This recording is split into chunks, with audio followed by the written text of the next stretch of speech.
Now to the war in Ukraine, which is on the agenda at a meeting of EU defense ministers today. Okay. Ahead of the Brussels meeting, Germany's defense minister Boris Pistorius acknowledged that the EU would not be able to meet its goal of supplying Kyiv with 1 million rounds of ammunition by next March. Okay. He added that EU countries were working with industry to ramp up production. Now, I think I now qualify to be called a prophet. Whatever the Western media is saying today, I said it almost 2 years ago. I told you guys that when the dust settles, we will see everything clear. Almost 2 years ago, it was very difficult for a lot of people in Africa to believe what I was saying by then, because there was a lot of propaganda in the system. And now, the Western media is saying things that some of us said almost 2 years ago. Check the video out. I followed the Syria conflict very close. And the very mistake that NATO did in Syria, that is the same mistake that they are doing in this Ukraine conflict. The very mistake that they did, the same mistake, no changes. The same mistake. That is why they lost in Syria. That is why the Russians won. Look, the Russians chose attrition instead of maneuver for a reason. The Russian army, their main aim is to deplete Western stockpile of weapons. That is what they did in Syria. That is why NATO lost in Syria. They depleted all their weapons. It got to a point NATO was finding it very difficult to arm all the terrorist groups they had in Syria. And that is when the Russian counter-offensive started. Vladimir Putin started his special military operation to demilitarize Ukraine, but he ended up demilitarizing the whole of Western Europe. Anybody who followed the Syria conflict closely will know that there is a lot of similarities between the Syria war and whatever is happening in Ukraine currently. And almost 2 years ago, I told you guys this.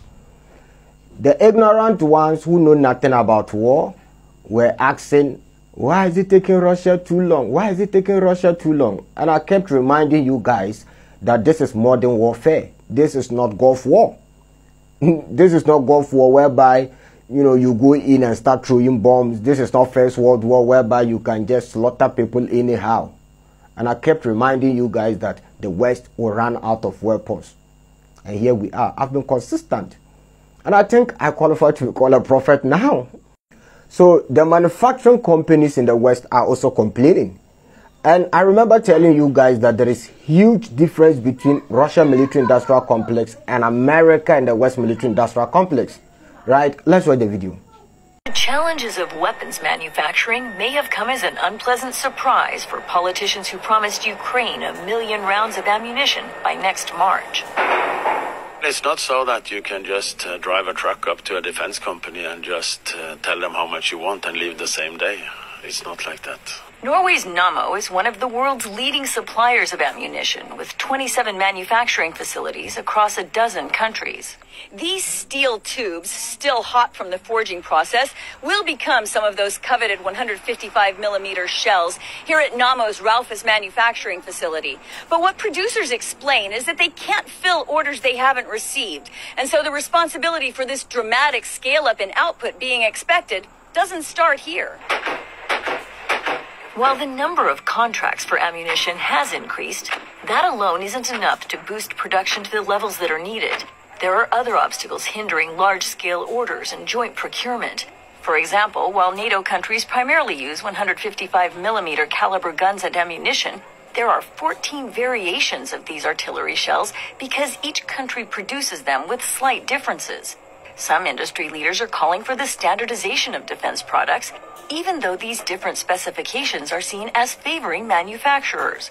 But the CEO of Finland's Patria Group, Esa Rautalinko, says those days should be over. The market is very protectionist, not just in Europe. I think it's a global phenomenon. And what the industry needs to realize is that if we are just sub-optimizing our own production capabilities, so things will not change fast enough. If we have different equipment that are not standardized enough, it means that it's a logistical nightmare. NATO's top military official urges more cohesion at the political level, so supplies get to where they're needed at the tactical level. Now, this is the rare prophecy. The video I'm about to show you is over 1 year.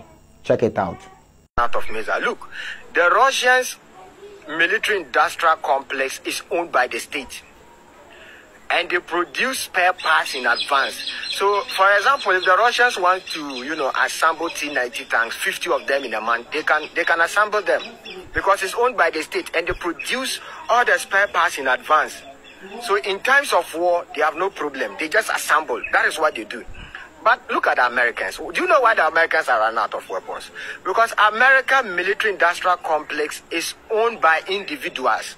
So they only operate under contract. If you don't give them contract, they don't operate.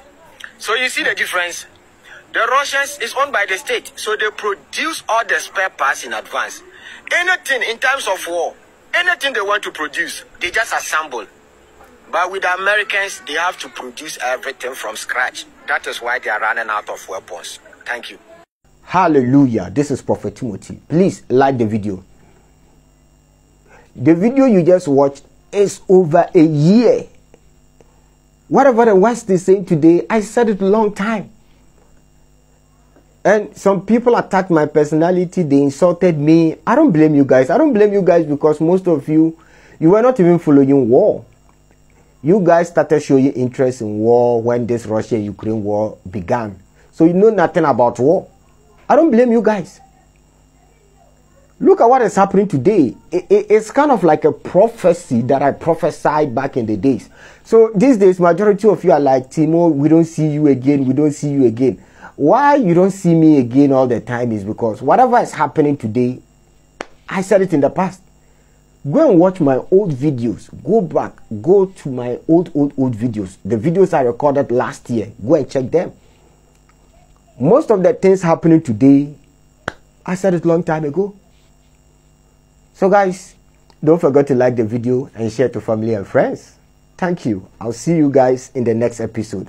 Let me take this opportunity to thank all those who refuse to be brainwashed by the Western mainstream media propaganda machine. You guys are the real heroes. See you in the next episode.